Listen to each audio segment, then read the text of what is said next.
Welcome back, guys. As promised last week, we're going to be talking to you guys about the junior category and the quads coming out of Bapsfontein, round number 4 of the GXCC Tour. The Dust Bowl event, as it's going to be known, and I hope this is the worst dust we have seen because this was absolutely gnarly. We'll start things out with our quad categories. So in the ladies' quads, as always, Marty getting the whole shot and starting to hold an early advantage over Carly Buerta. But the big story here, you'll notice if you guys have got a keen eye, Marty now goes full 4-2-1, as she has done for the many years, but she's gone orange. First time on a KTM and a rock-solid number 2 finish. So this is interesting to see the whole squad, just about entire squad, onto orange this time around. Carly stays with her Q-Con EMD Yamaha 450 that she absolutely loves. Can't get it to fire off the line as good as she can, but she can come through the traffic as well. She made an early pass on Marty, setting herself up to run and hide, and Gnarly Carly walks away with another win, putting Marty down into the number 2 finish, and an important situation coming out with Abigail Tonsing starting to bring consistent form to the plate. Another third place that cements her third place in championship points going forward into the halfway knuckle of the season. For the Masters Gate, not a great story this time around. A race where Brian Herbst said he really needed the whole shot and needed to run. He knew it was going to be dust bowl racing. He got a good run going into the first turn, but unfortunately just hooked up the suspension slightly different on his new machine, and he put it up onto the 2 wheels. Not a great shot here, but you can see he is up on the 2 wheels. He had to roll out, gas out, and that dropped him outside of the key players, outside of the top 5. And in this game, at this stage of the tour, you can't be starting a race like that. He had to really fight hard to get through some of the dust, and unfortunately, a couple of crashes and problems and mechanicals sent him way down the order. So it's going to be a tough run for the second half of the season for Brian Herbst. But who walked away with the numbers? It was up to teammate Philip Boyce, who did an incredible job. Philip's been very quiet in the first half of the season, but all of a sudden finds a setup on his bike, finds a setup on the race to his liking, and runs incredible pace out front to take his first ever GXCC win in the Masters Gate. The rest of the guys trying to pick up the pieces were the usual suspects. Steph Bester getting a good run, getting a good gate, puts himself into second place, always on the box, always bringing home the bacon, and this time, importantly, beating out his championship rival, and that's Henny Mackay Sr. down into third place. So watch out for a big change up in championship points for the Masters category for the quads as we go forward into round number 5 in just over a month and a half's time. For the Q2s, the man to beat on this season since Hannah Simon stepped out, gave Boetie his quad, and he's focused on the 2 wheels. It's Stefan Swanepoel who is the standout favorite and the man to beat. He takes another rock and roll win. He wasn't the fastest off the gate. That actually looked like it was Boetie. So Ati Simon, real good hookup off the gate. He brought along his teammate Rian Dick, who's also having one of his best seasons to date. But it was Swanepoel who took it at the time that it counted, and that was to the line. Second place went to Rian Dick, so he's looking very strong, should move himself up into second for the championship. And David Stratum, here's a hard luck story. So coming into this event, just 1 week before the event, blew his engine to pieces. You'll remember those pictures, we've got them up again from last week's show, and had to step onto a borrowed bike. So a bike he's had absolutely zero time on, didn't have the perfect setup for him, but did a clever race, got third place, stays in the championship hunt. So well done, David, and well done to everyone out there racing in the Q2s. It was a wild gate.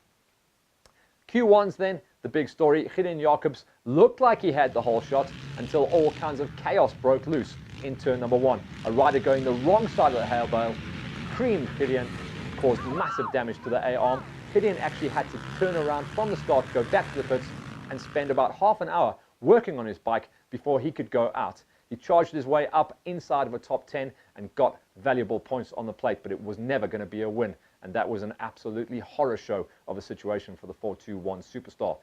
It was Keenan Hammond that went forward and got the big win and got the real charge going. He's starting to look like he's got a stranglehold on this championship.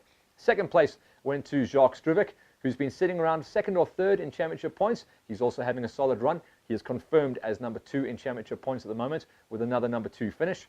And then a new name, Jean Coetzee, gets a third place this time around, starting to change up the dynamic of the Q2s and Q1s. Again, nothing decided as we go forward in the championship for round number 5. Into our junior categories, focusing in on the winners. 50cc's, Jake the Snake Pretorius, a man tough to beat, and by man, I mean a dude about that big, tough to beat, but he is absolutely charging off the front. In the 65s, Damien Fenter starting to stack up a ton of wins. In the junior 85s, Cobus Bester on point, running away with this one, with the demise of a lot of his championship rivals as well, not able to put their season together. And the senior 85s, first time on the season, Kyle McKenzie takes a beat. So he will not go undefeated on the tour like Matty Wilson did last year. It's going to be Derek Karam that gets his name onto the top of the pile for the first time in 2019. This weekend also saw the latest round of Farm Jam, the long-awaited round number 2.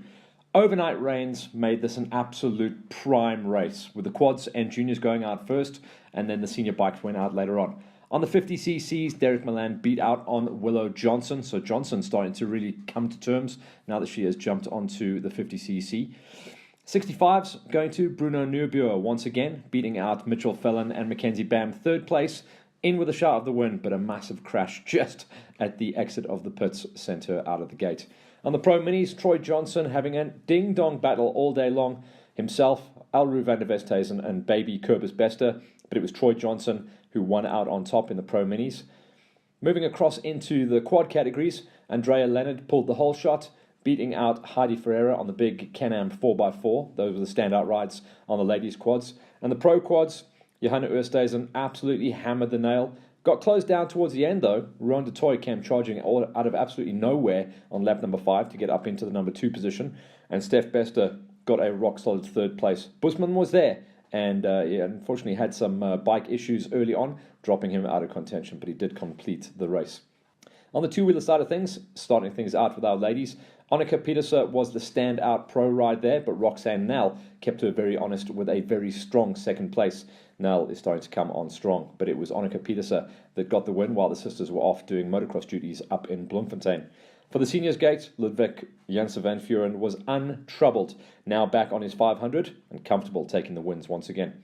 For the Pro Bs, some of the young riders are starting to come through the ranks and show good form. Both 125s, Josh Johnson and Carl Branson, were bar to bar the whole way through the day, putting Rian Prinsloo on the 250 down into third place, but it was Johnson that beat out on Branson. I think he only took the win by something like 20 seconds in the Pro Bs. And on the Pro As, Mvia Pretorius gets his first win of the season. Commiserations to Marcel Meyer. He had the running on lap number 1 and 2, but a flat front tyre sent him out of the back door. So Mvia Pretorius gets his win. Cobus Jonk, the Viking, got a rock-solid number 2 finish, and DJ Hutting was absolutely stylish the whole way through the day, solid in a number 3. So that was what went down at Farm Jam, round number 2. Okay, so that was a review of GXCC from 2 weeks ago. Also, a quick catch-up of what went down at the Farm Jam. What else is on the page? Well, this coming weekend, double-header time. So if you're going to stay local, that's 424 with their next event on the tour. That's round 3, and that is going to be their classic venue. Watch out for that, and here's all the details coming up for that one. Quite a fun one this time around, and you'll see on the calendar, that also marks the third round, which is the halfway knuckle for their championship. We've seen some good development. The first round was a little bit rocky, a little bit open grass. The second round, much more fun and much better feedback and good numbers on the page. The third round goes back to a classic race venue, where it all began, and it was the host venue for the Ride for Damien events, Verena and the Herzog Farm. So this is going to be a real good flow. It's got a nice mixture of flatlands, wetlands, grasslands, a little bit of twin spur road, a little bit of copies, and it really should be pretty much something for everyone out there. I've got some of the old pictures from the previous events, so you'll get a look and a feel of what it looks like and what it feels like, but we are expecting to see a real good flow. As far as everything that's going to be up there for you guys, in the pits, there's going to be VIP toilets, there's going to be catering, full timing from race time, as well as full medical. So if you guys are worried that you're not going to get everything because it's just one of these farm races, don't worry. Everything is taken care of, and they are turning into real spectacular events. Some extra initiatives as well from our friends up there at 424. Johnny is going to put his hand in his pocket. Any rider who is an existing rider racing with us for the 424 series and brings a new rider for this weekend, that new rider will get $100 off the entry. I think that is a very, very strong deal, and I'm hoping that we can get some good numbers. This is round number 3, and we want to see it a nice, big success. It looks to me like it's going to be the biggest one yet. Hope to see you guys up there. Also coming up, you've got a choice to either go 424 or you can go racing on the national front. So for the nationals, very exciting to go back to Carnival City and see if anyone can beat out Kenny, who is looking to mount a real charge at this stage of the championship. Hope you guys enjoyed the show here for Hollywood. It's getting way deep into the middle of winter, and we're going to be a little bit quiet coming up. There's going to be a couple of fun events that we will be reviewing, but it's the middle of winter. Make sure you guys are taking your vitamins, make sure you're staying warm, and more importantly, stay riding and stay solid. See you later.